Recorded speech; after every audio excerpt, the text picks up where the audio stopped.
Everybody, welcome back to another edition of VCTV. I'm your host, Kyle Ellicott, and we have an energetic, but yet sustainable episode of VCTV here for you today.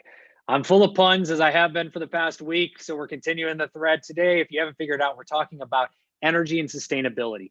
What is happening in these spaces, what is not, and where is technology converging around these, but also where is investment going? We had Keith on not too long ago to speak a little bit about sustainability and also going all the way through where sustainability is playing a role, including into supply chains and logistics. We've also talked about energy with Ifran, Raghu, and also Elfesh around what is happening in energy.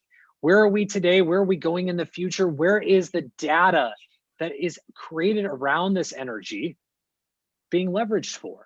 How can we make a more sustainable future using data, using new technologies or the latest in technologies like those in artificial intelligence and blockchain and others that we're going to be speaking about to help get us to a more sustainable future? Well, that's what we're going to be talking about today. We brought some of the best and the brightest from around the world to share that with you. You've seen some of their faces before, all of them actually. They're all reoccurring guests that are absolutely brilliant in these spaces, and we wanted to bring them back for the special episode because this is a very important topics to be talking about here in 2020 and as we look ahead to the next decade, because again, that convergence, the digitization, something we've been talking commonly here on VCTV about, is a huge, huge impactful player in all of our lives. So before we get started, big thank you to you, our audience, for tuning in. If you like what you're hearing today, make sure you click that big subscribe button in the corner. Definitely tune in to more of what we just do here on VCTV, but also if you'd like to be on an episode like our guest today, we'd love to have you. So do reach out to talk to us about different technologies, industries, and regions around the world that you'd like to share your thoughts and insights on, and we'll find the right topic for you. Entrepreneurs, there's also a virtual stage. We've had a few investors on it. We've talked to a few entrepreneurs and founders as well about their experience here, and there's a virtual stage for you to be the same. Get up and pitch your product and service or company to us here as investors. Focus on your industry to get real-time feedback, get great exposure, building relationships with us as investors, and also get the chance to meet our entire live audience. Great opportunity. Reach out to the team and or myself, and we'll find the right set of investors and topic for you. And a big thank you to the LATOKEN team and to Maria and Cast for making VCTV possible every single day. With that, I'm your host, Kyle Ellicott. Let's go ahead and get started, talk about energy and a sustainable future and sustainability as a whole. With that, Elfish, you're up in my upper left-hand corner. Let's kick it off with you. Intro, background for everybody. Hi, I'm Elfish Doshi. I'm a tech entrepreneur working data and energy and sustainability, amongst other things. And yeah, excited by what the opportunities are in the world. Tons of opportunities, tons to be excited about, especially around these two. And with your history in artificial intelligence and data, these two have got to be just so incredibly exciting and thriving for you because there is so much to be had. And I'll hold that because I know you've got tons to share with us. Raghu, welcome back. Little intro, little background. Yeah, thanks, Kyle. I'm from Princeton, New Jersey. I have an advisory company called Harvesting Enterprises, which helps primarily in the clean tech, green tech, biotech areas. And currently I'm working on a couple of large biotech deals, one in biodiesel, another one in energy efficient glass. And look forward to sharing this discussion and learning more from my peers as well. Energy efficient gas. Glass. Yeah. Let's, we're definitely circling back on that one. Welcome, and Keith, to you, same thing, intro, background. Welcome back to the show. It's a pleasure. Hey, it's great to be here, Kyle, and great to see everybody again. Thank you. So clean tech, near and dear to my heart. I've been doing it for 20 years, originally on the corporate side with Mitsubishi Corporation, and then as president of BASF Venture Capital America. 10 years with Pangea Ventures, focused on clean tech in the chemicals and materials space. And this year I've split off. I founded a new company called Upper Stage Ventures, and we are focused on opportunities that impact the supply chain, where there is a lot of opportunity for energy and sustainability to make a big difference and to make bigger profits as well. Really happy to be here today and got some great things to talk about. Absolutely. We spoke a little bit about those supply chain and the idea of a new trend that's up and coming here in 2021 around those climate or climate friendly or sustainable supply chains as well. So excited to hear more on your thoughts around that. Last but not least, the man of future energy. I mean, if you haven't heard the topics that Ifran has spoken on, definitely go back in the archives. He and I did a wonderful discussion around this. He gave a full keynote around the future of energy. There's so many cool things he's working on. Ifran, I've teed you up. Intro and background. Welcome back. Thanks, Kyle, and everyone. It's great to be presenting with everyone again. My name is Irfan. I'm the managing director of Irfan Holdings. Unlike Keith, I haven't been here for more than 2 decades, but energy has been an area of focus through my understanding of technology since I understood technology, and that's since I was in elementary school. But that said, I've been involved in the energy industry as well as and trying to work around the development of the technology to create sustainability for some time now, and so. My goal right now is to understand how certain technologies could make a difference, not just by awareness, but really making major scientific advancements. And secondly, on the sustainability side, I think it is an important factor because as we have gone through a serious time across this year. And I'm sure we all understand that how much more sustainability is important to us because it makes a difference to our world, to our lives, and in every way. So it's not just a trend, it's a need. It's a need of the hour, and it's going to be a need of the century. So happy to discuss about that. I'm glad to be here. A very interesting day. Absolutely, and let's actually kick that off. I mean, where are things currently? I mean, you're calling this out perfectly.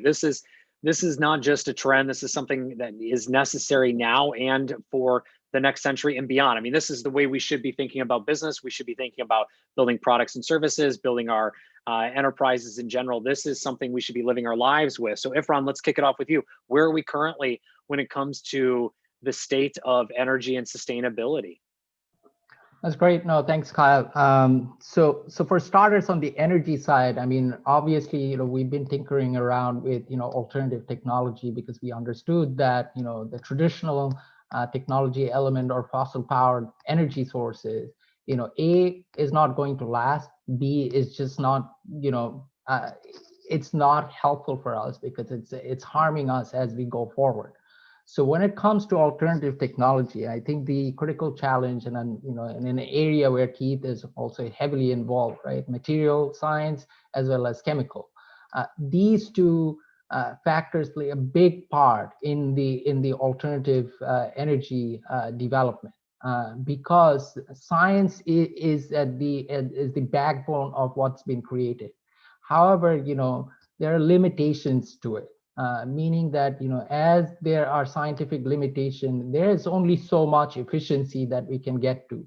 There's only so much storage that we can get to. There's only so much collection that we can get to. So the question is, how do we think differently? I think, and this is an area where I have been working in, is there are certain technologies that's either has been, put in the back shelf for some time, or may have been, sometimes, seen as a dangerous resource. And, so when I'm talking about that, I'm talking about nuclear energy. I'm talking about, other energy sources, but nuclear predominantly. Scientifically, it is nuclear energy which is able to come to a certain bit close to the fossil energy output. However, the management, can be further developed. So nuclear is still, in its very, very early stages, and further development can be made. Where Alpesh is, there has been a huge effort, specifically from the UK, for some time, both on fusion as well as improved fission processes. So primarily right now, I think, these areas are ripe for development. Similarly, thermal energy or, thermonuclear energy or coupling, so a few other areas are also a very interesting aspect because again, solar power is a massive power source, right? Energy source. I mean, there's no doubt about that. The sun stays bright for millions and millions of years. It's a testament to how much energy resource that's there. The problem is again, on some of the collection processes. But there are technology development that might take us to a different kind of leap. As you may know, through my involvement in the space industry, there are certain potential around those areas as you can actually move, charge collectors up in outer space to get greater efficiency. So these are kind of like some of the advancement of certain industries that are enabling us around those areas. When it comes to sustainability, of course, for a long time, this has been dubbed as an industry that makes you look good, and in reality, a lot of the corporations or even industry players have not internalized it. And this is quite an issue because think about, I'll pick the fashion industry for startups, right? So sustainability in the fashion industry doesn't sell in reality. Again, I'll take Alpash's country as an example, a brand that's very famous from there that took a sustainable approach. Stella McCartney did not necessarily create a major impact in the fashion industry, even though all the products that they were trying to build were highly sustainable, and also ethical. Today, this is a need of the hour because back in the days, and still to an extent now, existing consumers may not be as conscious or relevant. However, the future consumers, are 100% relevant. And the reason why I say existing customers is because my associates in the luxury industry, they tell me otherwise. So Chanel just had I'm sure you've seen the Paris fashion show, and it raised a lot of eyebrows as to how they actually conducted it. Right. And Chanel doesn't compromise their quality based on sustainability. So these are factors, these are going to be a big issue and concern for a lot of companies, a lot of people, especially a Gen Z audience. Yep. and the next generation after that. So I'll pause right there because I know all great folks over here have plenty of things to say, and I would love to kick off this discussion. But I just wanted to bring that up because those are things that kind of like, have been revolving around my head for some time. It's perfect. No, it was perfect. Thank you. It was a great kickoff. And just say you brought up space. I wasn't sure if you're going to bring that up. I was ready to jump in as well. Megan Crawford and I, who's the managing partner and founder also of the Space Fund, we spoke about this in our recent discussion around the idea of solar energy from a capture standpoint, a usage standpoint up in space, and some of the space stations, fueling stations that are in development and things that are in works. So absolutely great. And then on the fashion side, I'll just touch on Gen Z you brought up, because one of the things I've mentioned here before, but just to retouch on is, Vogue, I believe it was Vogue Business, actually did a survey of Gen Z consumers, and Gen Z consumers were willing to pay more. I believe it was 60% more. I'll fact check that for the audience. 60% more for clothing or for items if they knew it was sustainably made, which is a fascinating, stat for so many. And Keith, I know you're chomping at the bit, so I'm gonna pause. I'm gonna switch over to you. Tell us more. I know you've got plenty to share, but just keep going with the points of Ifrans. Well, I gave a talk in Davos this year on sustainability in fashion industry. And there is, Gen Z says that, and they believe that. But the problem is they also believe some of the marketing that is coming at them that says we are sustainable, and they're not. Fast fashion, For example, you know, the H&M, these big fast fashion brands, they have collection bins. Bring in your clothes and we're going to donate them. The vast majority of those clothes are landfilled and or burnt. I mean, it's just, it's a deception. It's a lie. People bring in these clothes and they feel all good about it and it makes them feel attached to the brand, but there's no real or very little real sustainability going on there. Mostly it's just consumption of vast amounts of material and energy, and mostly exploited human resources that are undercompensated and generally not well treated. I mean, that's a subject for our impact panels, but the sustainability around that is not great. I consulted to Fashion for Good on, and that's what they're focused on here, both on the S side as well as the E side of the ESG equation. But I come at this more from the E side here. Sustainability in fashion is really terrible, and a lot of it stems from the fact that it's really hard to know what you are getting when you get a post-consumer item, because you're not just getting polymer fibers and cotton and whatever it is, or not even just a mix of those. You're also getting sweat and ketchup and dirt and everything that went on this and got cleaned but didn't get perfectly cleaned. How do you recycle that? It's really hard. Having said that, there are some really interesting innovations coming out. I'll maybe point to one specific company in the US called Titan Biosciences, T-Y-T-O-N. Titan have a really impressive technology for recycling of post-consumer fibers. The most interesting one that I've seen is not yet commercial and is, and I probably shouldn't even say because it's a spin out coming from a company that you all know, but I did see demonstrated a technology that could take a dirty mixed natural and polymer fiber, just take in the whole product without any cleaning, without any sorting, and in a room temperature or nearly room temperature, ambient pressure, chemical soup, which was not particularly dangerous either, would actually separate out the precursor monomers that you could go and make virgin PET fiber again, just the same as if you were coming from the petrochemical source in the first place. And the cotton fibers dropped out in a pure and clean state, and then you had this dirty soup of all the useless stuff afterwards, but you actually got the useful chemicals and fibers out of it. That kind of innovation, I think, is going to change things completely. When we don't have to worry about what is coming back from the consumer, we're not going to have those bins of things at the H&M getting into the landfill. They'll just get dumped into some process like this that can then separate out useful input materials that then go back into the supply chain. I see a lot of shaking heads and agreed. Ifran, do you have a point to add before I go to Raghu? Because Raghu is shaking his head up and down as well. He's got something to add, but anything to add further on that, Ifran?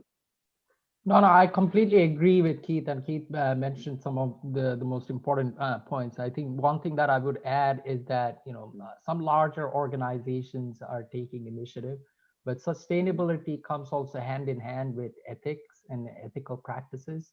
And when we are talking about these industries, and there are a lot of elements in there, and, you know, it's still a work in progress, but I think, you know, the demand, as you mentioned, like Vogue survey, will drive some of the changes, but also leadership plays a big part, because yes. Just like Keith, you know, I speak with a lot of leadership on those industry, and still, you know, a lot of them are still not sold or convinced, and I'm still telling you, because again, you know, sustainability, it cannot compromise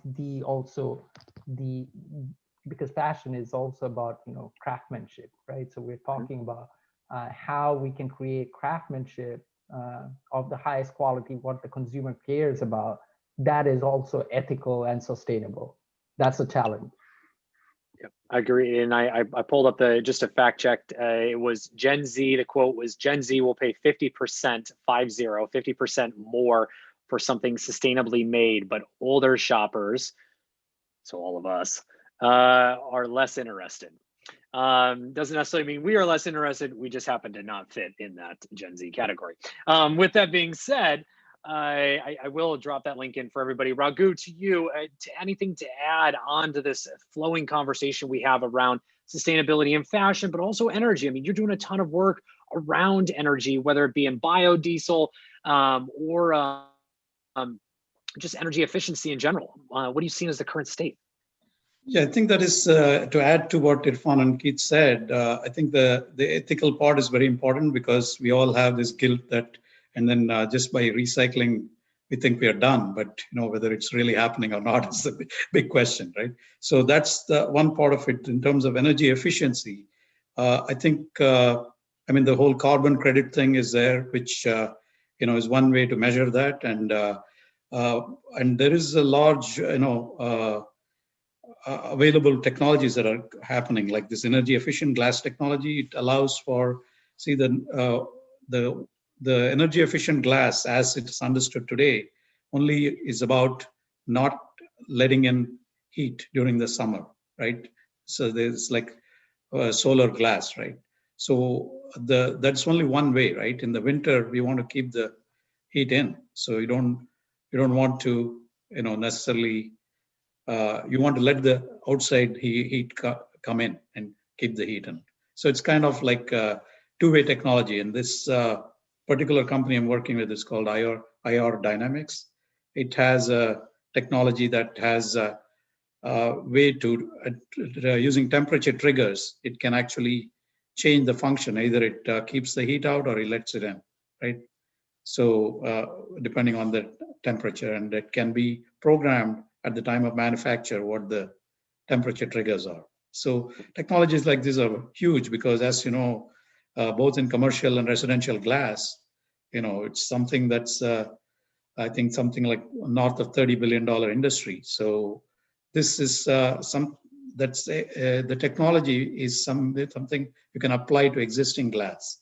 So it's not like you have to completely create a whole new set of waste again. So this is actually something that can be put on top of existing infrastructure.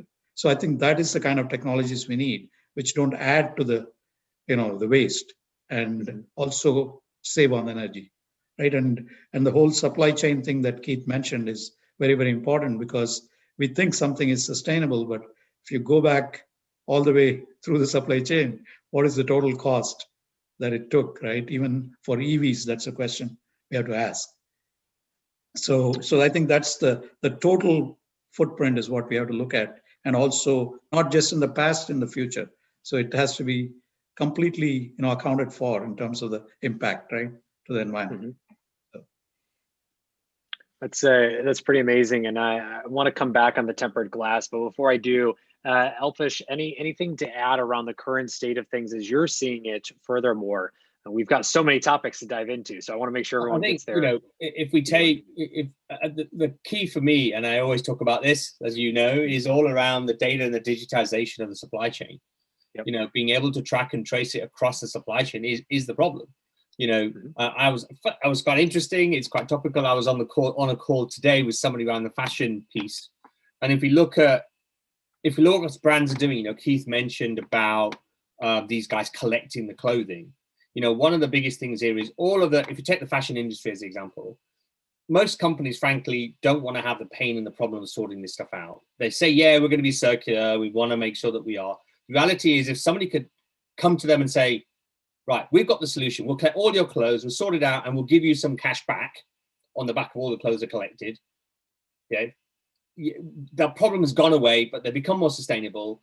They don't really want to organize. They really don't want to do it. If you take any brand, Keith mentioned a couple of brands. The reality is they really don't want to have that problem to sort out. They want to sell the clothes and go, thanks very much. But now they're being forced into this circular economy for marketing purposes. I mean, you'd think that they'd be more amenable to say, we really should be more responsible. But if somebody comes to them and says, we're going to do it for you, we'll do all the collection, if somebody's returning anything, send it to us, don't send them to the retailer, and then you handle all of the process around it, That helps to get this thing happening more, because you're outsourcing the problem effectively that they frankly don't really want. I was on a conference last week called Verge, and if you imagine the data and the digital piece, there was somebody's developed something called the Circular ID protocol, which is all about tagging the clothes, and they've open sourced it. It's a protocol. It's if you type Circular ID on the web, you'll find it. And their idea is to basically do IoT and digitization of the clothes themselves. Now that will take a long time to put through the supply chain, but there's the link. And it's an open source protocol, but it's one piece in a whole set of pieces that you can do. One of the other bits we're working on, so the conversation this afternoon was around detection. So we've got a deep learning AI platform, and one of the bits we're doing is computer vision. So if you could take the clothes, you get all the images from the retailer, and you basically scan them all in, so you know what the piece of clothing is. When you push the clothing through a conveyor and actually detect what it is, to a certain extent, you can detect the materials in it. And over time, you'll improve the materials. You know what it is. I mean, you can detect the clothes. On the back of that, you'll have the data around what it's made up of, what it's made up of. So you can actually do a lot more detection of what this clothing is, and therefore decide what you're going to do with it. So all of this stuff around digitization and data AI helps to do that sustainability thing, and I think you need to do that. That's how it's gonna manifest itself, how it's gonna make it happen, right? So hopefully that makes sense. So, for me, it's about how do you make this happen, and the thing about digital and data and AI is part of the way of doing that. You have to bring the community along, and you have to wrap it around a business model. As I said, people aren't interested really in doing it, but if you can provide the solution for them and say, we'll do it for you, then everybody wins. The brand looks better because that's what they want. They get the sustainability. Yeah, we are doing sustainability, whether they're doing it or not, it doesn't matter. The point, they are doing it. Somebody else is taking the clothing and handling it all, and actually giving them cash back, which is obviously they're interested in, because the business model will stack up. So if you bring all these things together, that's how I think you'll get more momentum. This is just a fashion industry example. Obviously, lots of other examples. No, it's great. I mean, let's go on that. I mean, how do we make this happen? Hey, we've touched on you need executive buy-in, but we also have this great technology. Raghu, you were mentioning around the energy efficient glass. I mean, that's not just something someone's going to say yes to, right? There has to be a process. So how do we make this stuff actually happen, right? How do we get sustainability as a part of business? It's a part of function, or excuse me, it's a function. It's not just a conversation at the table of it's too much, it's too difficult, et cetera. How do we make this happen? To Alpish's point of beyond fashion, what are you guys seeing in that? Raghu, let's start with you. Yeah, I think that's where I think the some of the subsidies and carbon credits and things like that help. But again, part of that is also there is a supply chain there, whether you have to kind of sell your stuff and then go back and get your credits, or is there some way for as part of your especially seed stage companies, can they actually find a way to get that baked in? So with this particular company, IR Dynamics, that I'm talking about, the technology is actually came out of Sandia National Labs. So it's actually government sponsored to some extent. Of course, the know-how is has been built independently on top of the base technology. So what I feel is that so these are very large markets, right? The clothing is another one, right? These are very huge markets. So if we can change, even make small changes, the sensitivity is so big in terms of the impact. So I think we should look at some of those markets. And as Irfan was saying, the other thing is the nuclear industry, right? Even though right now there is that whole other issues about catastrophic stuff happening. In terms of actual efficient generation, it's probably the closest that you'll get to clean energy, right? So the thing there is that how can we make things better? Like remote monitoring is another area where I'm helping another startup where they're doing remote monitoring of process, like starting with nuclear, so that the human talent in nuclear industry is dwindling because not many people are going into that technology right now to learn. So we want to leverage the existing corporate knowledge as well as people retiring, and also be able to remotely do predictive analytics like predictive maintenance, so that before, see, technologies like that, OT technologies, you can't afford for it to go down. You have to make sure that efficiently you kind of maintain the thing without it actually stopping the function, which is dangerous as well as very inefficient, right? So predictive monitoring using AI, predictive analytics, leveraging experts, all these kind of things can be done remotely. Plant operating in Korea, you could have, a group of people here in the US helping, troubleshoot things or predictively, change parts and things like that. So that's another area where I see the safety aspect, if it is improved, some of these technologies like nuclear technology would actually be more acceptable to people.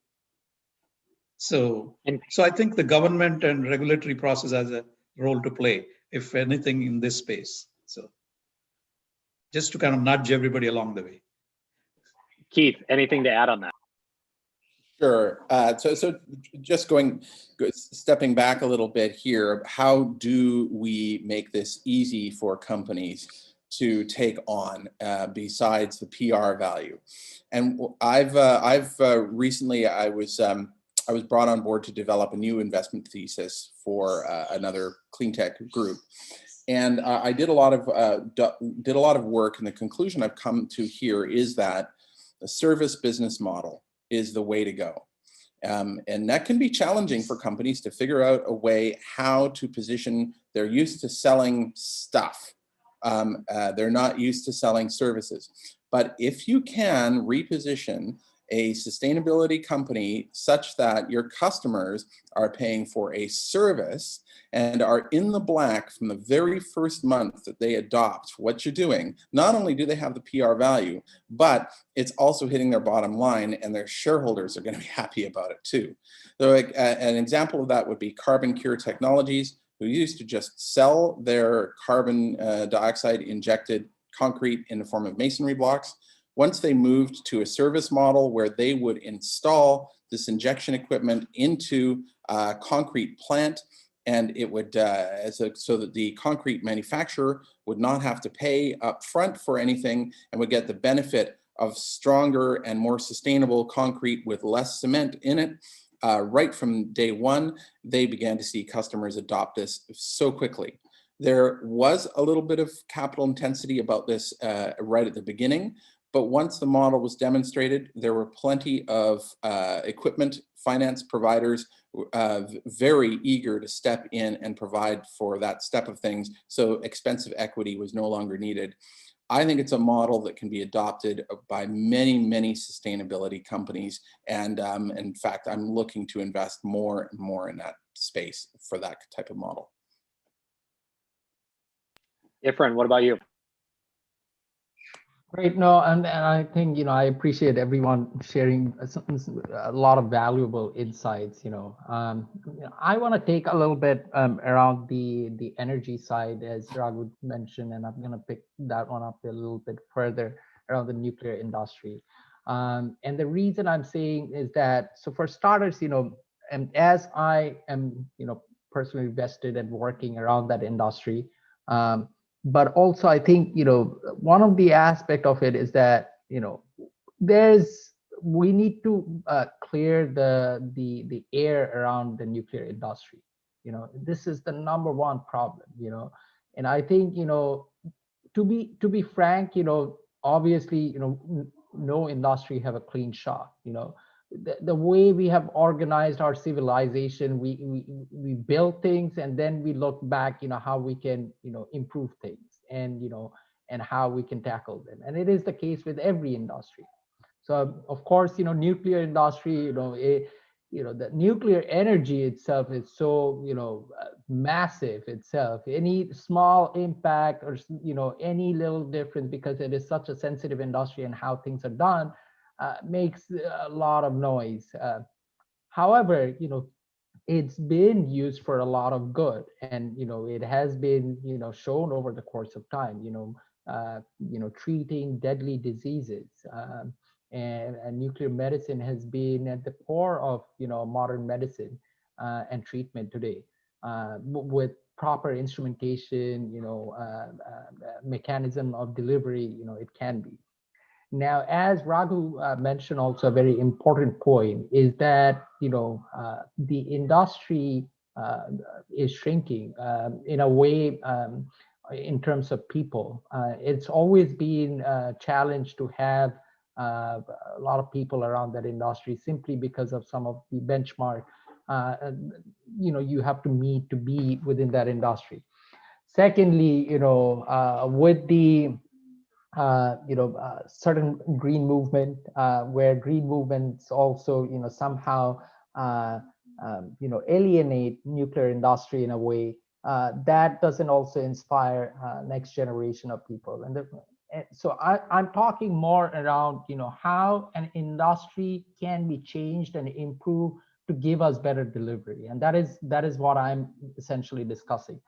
And then on top of that, this industry, just like the space industry itself, has been so much under the wrap of the governments that it just didn't enable development. Accessibility, transparency, didn't exist. And then of course still if you want to enter any nuclear facility, you need classified clearance. So this just makes it all the more difficult for people to innovate. So as I am working now more on the commercial side of things, so, moving away from the more government related work, it is possible for people who has been exposed to just know how to charter across this industry. However, it's not, even for those who know, who are in the know, it's not like a simple math. So for any new entrants, it's just even more difficult. And the reason I'm telling that we need more stakeholders to make this industry more accessible, so that we can make those differences. So this is what I am prospective of the future. And there is already a committee from Washington that's been created, where Department of State as well as Department of Energy has enlisted few people and enabling startups to come into this space, doing innovation. So my call is that we need more involvement, and we need more activation across. But I'll pause right there. I'm sure everyone has a lot to share. Oh, absolutely. I can see Keith is in Elfish. I unmuted. Everyone's got something to share. So guys, we're going to come around for closing thoughts here on this next area of sharing. And then of course, where can everyone find you? But Keith, I'm going to end with you. I know you got a lot to say, so I'm going to end with you if that's okay. Elfish, let's start with you. Closing thoughts, furthering on Ifran's point. Anything else to add as to where these industries go? And then of course, where can everyone find you online? And we've got a few minutes. So the whole point around sustainability is, it's not just about, yes, we need to make the planet survivable. It's also about a business models. You need to have business models to do it. There has to be the business models have to wrap around doing this. I mentioned one around fashion. Keith mentioned around service business models. That's what we're up to. That's what I'm up to. Service-based business models are the way forward. And so for me, it's not just about saying, let's save the planet. It's how do you save the planet? And there are a bunch of different parameters, including data and AI, innovating our business models, inventing new types of business models, and transparency. Transparency means data. If you can do that, that will also help. And building ecosystems. This is all about, again, ecosystems is the way you make this happen. Because if we talk about circular economy as the example, you need an ecosystem of parties all to work together. So the fashion one as an example, all have to be able to collaborate across that to make it happen. So there you go. You can find me on LinkedIn. You can find me on Twitter @alpeshdoshi. And drop me a line on to talk about any of this stuff. Thank you. Raghu. Yes, I think it's been very interesting discussion. We are all coming at it from different points of view, but I think the overall idea is that both the past, supply chain as well as how it is going to end up in the future, you have to kind of account for some metric has to be there that captures both the past and the future, so that you are able to, at any point in time, with the technology, identify, how this is going to impact overall, the climate. Right.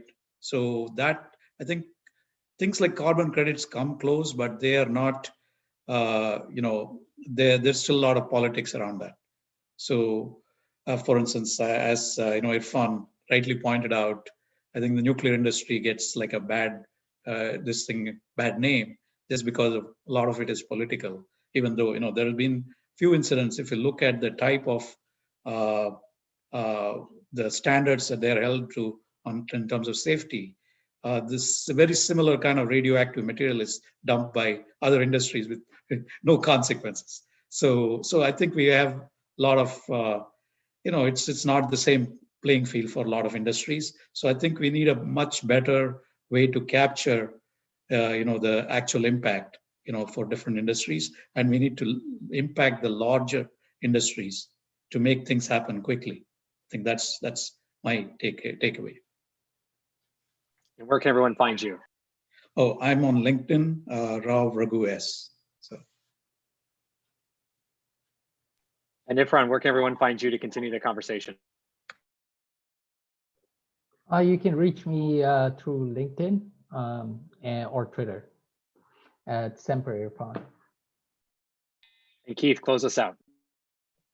Okay, great. Thanks very much. You can find me on LinkedIn or follow me on Twitter at Keith A. Gillard. My new firm is Upper Stage Ventures, but it's pretty stealthy. You'll hear more about it here than you do about anywhere else. I'm also chairman of the Foresight Clean Tech Accelerator, and that is where I'm spending most of my efforts in the clean tech space. We recently had our 500th client company. We just had a little celebration of that last week. There's a lot of good being done in clean tech, and I think we've learned a lot from the capital intensive and wasteful spending that happened in the first couple of decades of clean tech. This space, investment in energy and sustainability, is on the rebound. We are seeing, after a decade of this clean tech being a dirty word, we are now seeing more dollars and more deals in the space, increasingly over the last few quarters. Despite what's gone on in COVID, people are recognizing that there are ways to do good and make a lot of money in this space, and I'm one of them. I'm very, very passionate about it. Wonderful. And all, thank you so much for sharing your thoughts and insights. I apologize for the background noise, but nonetheless, do appreciate all of you sharing your thoughts and insights around today's topics of energy and sustainability. With that, a big shout out to you, our audience, for tuning in. If you like what you heard, click subscribe, give us a thumbs up. Do reach out to each and every one of our investors to continue the conversation around energy and sustainability and everything in between, as we spoke about as well today. And make sure you add context, not just around the topic, but also where you met the investors or heard from them as well. And also do reach out if you'd like to be on a show like today, whether an investor or as an entrepreneur. We'd love to have you here on VCTV. A big shout out to the LATOKEN team and Maria for making VCTV possible every single day. You can find all of our investors and myself online 24/7, 365, including me at Kyle Ellicott on all social media. Do reach out. We'd love to hear from you. And with that, everyone have a great day. We'll be back here with more